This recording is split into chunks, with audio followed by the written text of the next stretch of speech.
আজকের পাঠে সবাইকে স্বাগতম।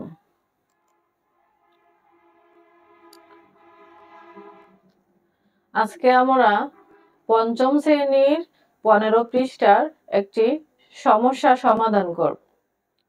এই সমস্যা থেকে আমরা জানতে পারবো কোনো বস্তুর একটির দাম দেওয়া থাকলে দুইটির দাম কত, তিনটির দাম কত। এখানে তিনটি বস্তু দেওয়া আছে।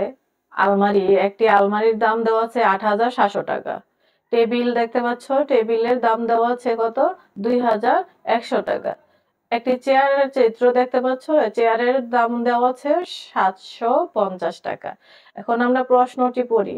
5 জন লোক আসবাবপত্রের দোকানে গেলেন। তারা উপরের চিত্রে দেয়া মূল্য অনুযায়ী, দেখো প্রত্যেকটা আসবাবপত্রের কিন্তু নিচে মূল্য দেওয়া আছে। আলমারির মূল্য দেওয়া আছে, টেবিলের মূল্য দেওয়া আছে, চেয়ারের মূল্য দেওয়া আছে। দুটি আলমারি, 3টি টেবিল এবং 12টি চেয়ার কিনলেন এবং মোট মূল্য তারা 5 জন সমানভাবে ভাগ করে দিলেন। প্রত্যেকে কত টাকা করে দিলেন? তাহলে আমাদের প্রশ্ন হচ্ছে প্রত্যেকে কত টাকা করে দিলেন এই তিনটে বস্তু কিনতে। এখন আমরা প্রশ্নটি তো বন্ধুরা পড়েছি, আবার প্রশ্নটি দেখো।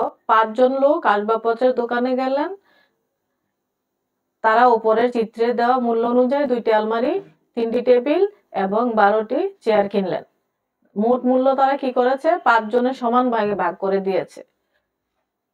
চেয়ার, টেবিল, আলমারির যে দাম আসছে ওই দামটা তারা কি করছে? 5 জনে ভাগ করে দিয়েছে। এখন প্রত্যেকের ভাগে কত টাকা করে পড়ছে ওইটা আমাদেরকে দেখতে হবে। একটি আলমারির মূল্য কত দেওয়া ছিল বন্ধুরা? চিত্রের মধ্যে দেখেছি একটি আলমারির মূল্য দেওয়া ছিল 8,700 টাকা। আমাদের বের করতে হবে দুটি আলমারির দাম বা মূল্য।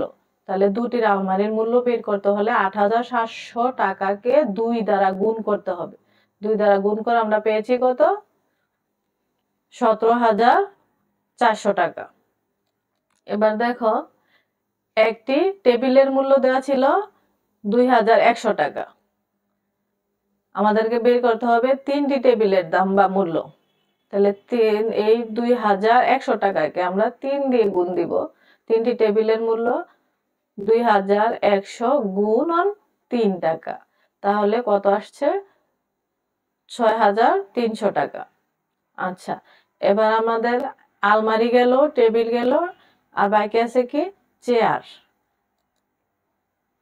তাহলে একটি চেয়ারের মূল্য চিত্রে আমরা দেখেছি 750 টাকা। আমাদের বের করতে হবে 12টি চেয়ারের মূল্য। তাহলে 12টি চেয়ারের মূল্য 750 গুণ 12 টাকা সমান কত হবে? 12 দিয়ে 750কে গুণ দিলে আমরা গুণফল পাই 9,000 টাকা।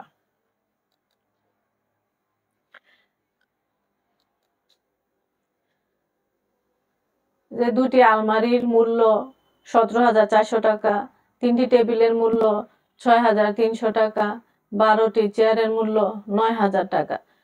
এই মোট টাকাগুলো আমরা কি করব? একসাথে যোগ করব। একসাথে যোগ করার পরে আমাদের যোগফল আসছে কত? 32,700 টাকা। এই তিনটি আসবাবপত্র কিনতে মোট খরচ হয়েছে কত? 32,700 টাকা। এই 32,700 টাকা 5 জনে দিয়েছিল। তাহলে 5 জনে দিয়েছিল কত? 32,700 টাকা। এখন একজনের ভাগে কত টাকা করে পড়েছে? 5 দিয়ে যদি আমরা 32,700 টাকাকে ভাগ দেই তাহলে কত হয়?